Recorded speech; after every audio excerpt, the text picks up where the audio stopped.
Topic है cerebellum.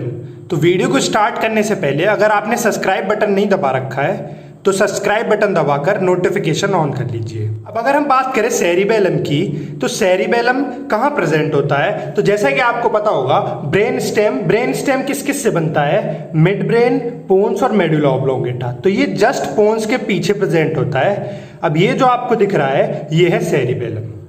अब इस सेरिबेलम में जैसा कि आपको दिख रहा होगा यहाँ पर, ये इसमें ट्री लाइक स्ट्रक्चर्स होते हैं। अगर हम इसका कट सेक्शन देखेंगे तब हमें ये दिखेंगे और इनको हम बोलते हैं आर्बर विटे। ये तो हो गया हमारा साइड व्यू। अगर इसको हम पीछे से देखें, मतलब पोस्टीरियर व्यू देखें इसका, तो हम पोस्टीरियर व्यू में, क्योंकि ये वाला जो एरिया है ये अंदर है तो ये तो दिखेगा नहीं, तो व्यू देखने के लिए इस एरिया को हमने बाहर साइड बना दिया है। तो अब ये है हमारा पोस्टीरियर व्यू। अब पोस्टीरियर व्यू में जैसा कि ये एरिया हो गया फर्स्ट, सेकंड और थर्ड। अब जो बीच की जो लाइन दिख रही है आपको रेड कलर में, इसको बोलते हैं वर्मिस, और ये जो साइड में दिख रहे हैं इनको बोलते हैं हेमिस्फीयर। अब ये जो एरियाज हैं इनको हम बोलते हैं फंक्शनल डिवीजन, क्योंकि इनके सबके फंक्शन अलग अलग हैं। अब अगर हम बात करें इसके सेरिबेलम के होमनकुलस की, मतलब इसमें बॉडी रिप्रेजेंटेशन कैसी होगी, तो इसकी थोड़ी कॉम्प्लेक्स बॉडी रिप्रेजेंटेशन है। जैसा कि आपको इस डायग्राम में दिख रहा है कि अलग अलग एरियाज में अलग अलग बॉडी रिप्रेजेंटेशन है।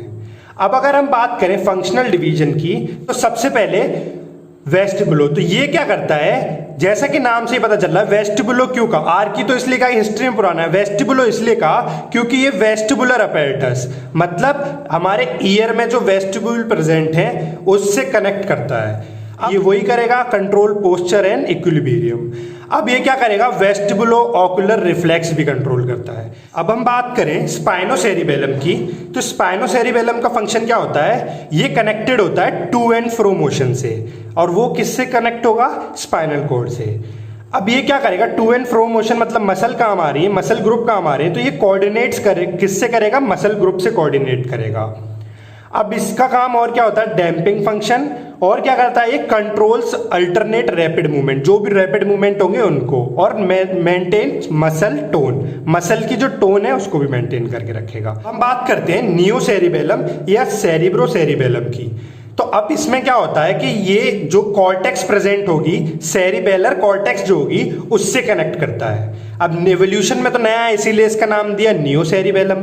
अब ये क्या करता है, कॉर्टेक्स में होती है प्लानिंग एंड प्रोग्रामिंग। तो अब ये उस प्लानिंग एंड प्रोग्रामिंग के लिए सीक्वेंस प्रोवाइड करेगा, मतलब जो भी मसल कॉन्ट्रैक्शन होने होंगे उसके लिए ये क्या करेगा? सीक्वेंसिंग प्रोवाइड करेगा। तो चलिए अब देखते हैं सेरिबेलर कॉर्टेक्स। अब सेरिबेलर कॉर्टेक्स को पढ़ने के लिए हमें उसकी कौन कौन सी हेडिंग पढ़नी पड़ेगी? तो सबसे पहली हेडिंग है स्ट्रक्चर, दूसरी हेडिंग है इनपुट, और तीसरी हेडिंग है न्यूरल सर्किट।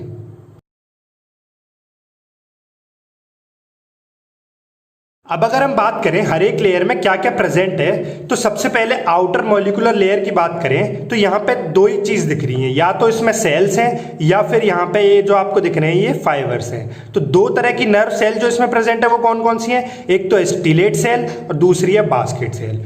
उसके अलावा जो जो आपको फाइबर्स दिख रहे हैं यहाँ पर, वो कौन कौन से फाइबर्स हैं? तो एक तो पुरकिंजे सेल का ये जो आपको दिख रहा है ये क्या है? डेंड्राइट।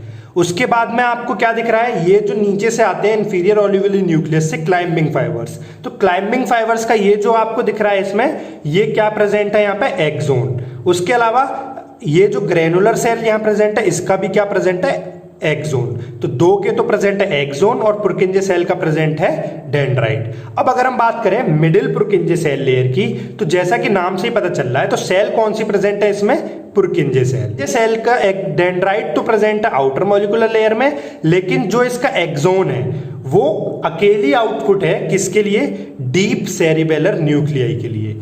ये क्या है? आउटपुट, इनपुट नहीं है। अब ये डीप सेरिबेलर न्यूक्लियाई क्या है अभी आगे देखेंगे, अभी इतना ही देखते हैं। उसके बाद अगर हम बात करें इनर ग्रेनुलर सेल लेयर, तो जैसा कि नाम से पता चल रहा है ग्रेनुलर सेल प्रेजेंट होगी, तो ग्रेनुलर सेल प्रेजेंट है। दूसरा क्या प्रेजेंट है इसमें?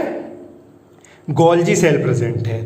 उसके बाद हम अगर देखें उसके इनर ग्रेनुलर सेल लेयर के बाद क्या होता है हमारा? White matter. व्हाइट मैटर में क्या प्रेजेंट होता है? डीप सेरिबेलर न्यूक्लियाई, जो कि नंबर में कितने होते हैं? 4। अब ये जो हमने ये तो बात कर ली इसके स्ट्रक्चर की। अब अगर हम बात करें इनपुट की कि इसमें इनपुट कौन कौन सी आ रही हैं, तो इसमें मेनली दो इनपुट हैं। एक तो ये जो आपको दिख रहा है जो इंफीरियर ऑलिवरी न्यूक्लियस से आ रही है, ये बोलते हैं क्लाइंबिंग फाइबर्स। उसके बाद में दूसरी इनपुट है मोजी फाइबर्स। मोजी फाइबर्स कहां से आती है? स्पाइनो, वेस्टिबुलो, रेटिकुलो और कॉर्टिको पोंटो सेरिबेलर ट्रैक्ट से। सबसे पहले क्लाइंबिंग फाइबर्स की बात करें तो क्लाइंबिंग फाइबर्स में क्या हुआ कि ये जो यहां से फाइबर्स आई, एक तो इसने इनपुट दे दी डीप सेरिबेलर न्यूक्लियाई को और दूसरी दे दी पुरकिंजे सेल्स को। अब ये कैसी है? ये जो प्लस साइन जहां जहां दिखा रखा है ये है एक्साइटेटरी और जहां जहां नेगेटिव साइन दिखा रखा है वो है इनहिबिटरी। अब अगर हम बात करें मोजी फाइबर्स की तो मोजी फाइबर्स ने एक इनपुट दे दी अपनी जो एक्साइटेटरी है वो डीप सेरिबेलर न्यूक्लियाई को और दूसरी दे दी ग्रेनुलर सेल को।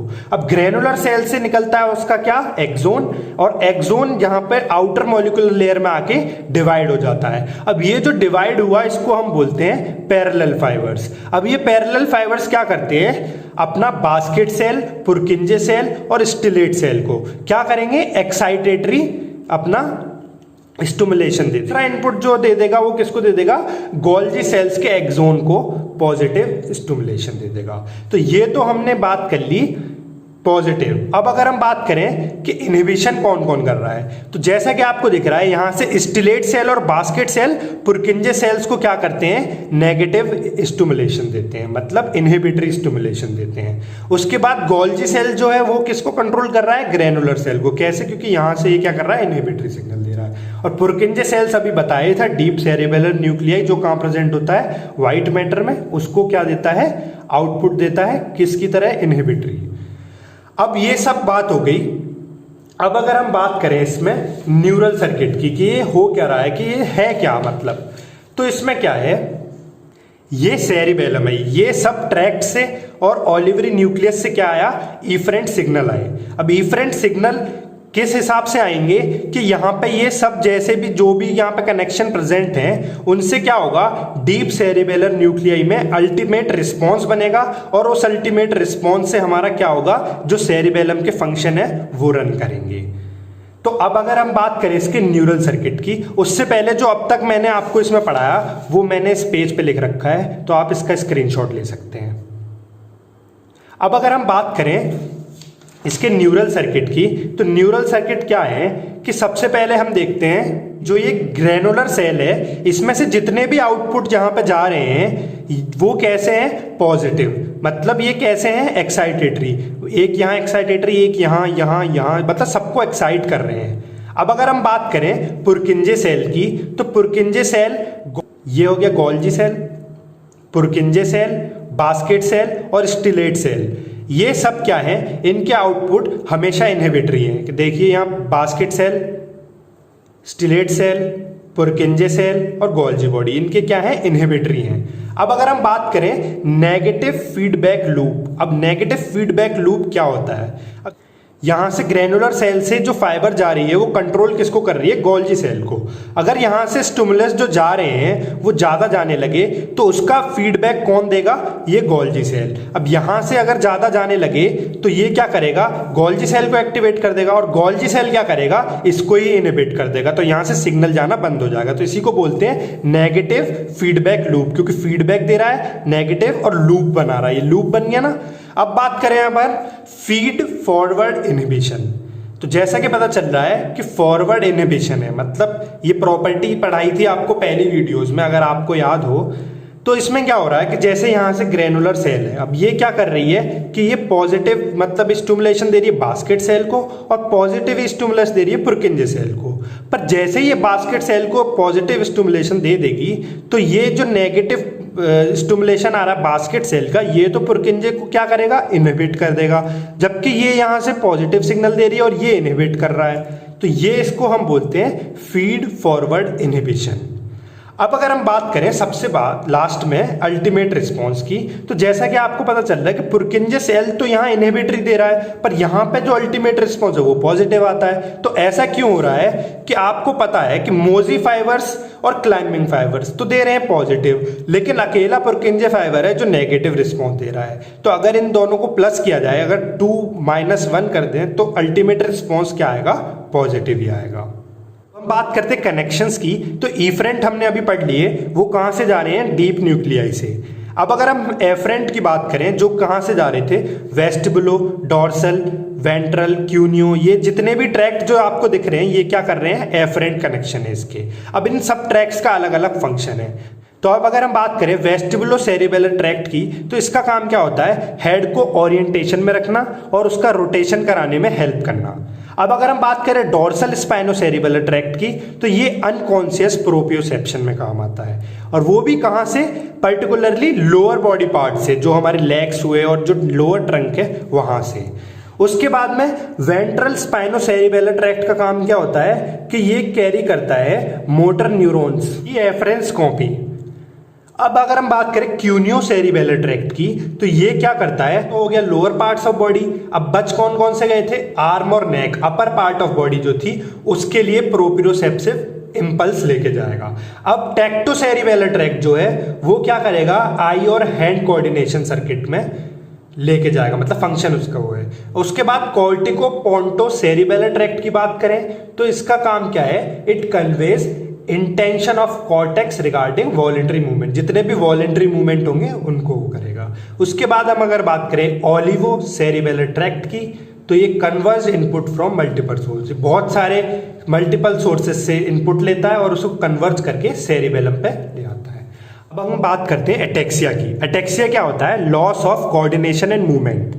अब जबकि हम चल पा रहे हैं, कोऑर्डिनेशन मूवमेंट कर पा रहे हैं, सब सेरिबेलम से ही रन हो रहा है। अब सेरिबेलम ही अगर किसी का खराब हो गया, वहां के नर्व फाइबर्स खराब हो गए, तो ये हो जाएगा अटेक्सिया। अब अटेक्सिया होता है दो टाइप का, एक होता है सेंसरी, एक होता है सेरिबेलर। अब सेंसरी जो होता है उसमें क्या होता है कि पेशेंट को हम देखते हैं रोम्बर साइन करा के। रोम्बर साइन में क्या होता है कि पेशेंट को एक चेयर पे बिठा देते हैं, उसके बाद उससे बोलते हैं कि वो खड़ा हो। अब खड़ा जब होगा तो एक बार आंख बंद करके और एक बार आंख खोल के। अब सेंसरी अटेक्सिया में क्या होता है कि आंख खोल के तो पर्सन नॉर्मली जैसे नॉर्मल खड़ा होता है वैसे खड़ा हो जाता है, लेकिन आइज क्लोज करने में उसे दिक्कत आती है। उसके बाद अगर सेरिबेलर अटेक्सिया है तो चाहे आइज ओपन हो चाहे क्लोज हो, उसे दिक्कत आती ही आती है। तो ये है हमारा रोम्बर साइन। अब और जो डिसऑर्डर जो रिलेटेड है इससे, वो है post pointing, loss of muscle tone और इंटेंशनल ट्रेमर। ट्रेमर का मतलब होता है हाथ ऐसे ऐसे हिलने लग जाना अपने आप। लॉस ऑफ मसल टोन आपको पता ही है कि मसल में एक नॉर्मल टोन है, अगर टोन नहीं होगी तो ये नॉर्मल हो जाएगा ऐसे। तो यही था इस वीडियो में। अगली वीडियो होगी बेसल गैंग्लिया पे। अगर इस वीडियो को आपके नोट्स चाहिए तो मैं लिंक में फेसबुक पेज दे दूंगा, तो उस पे से आप डाउनलोड कर सकते हैं। Thank you for watching video.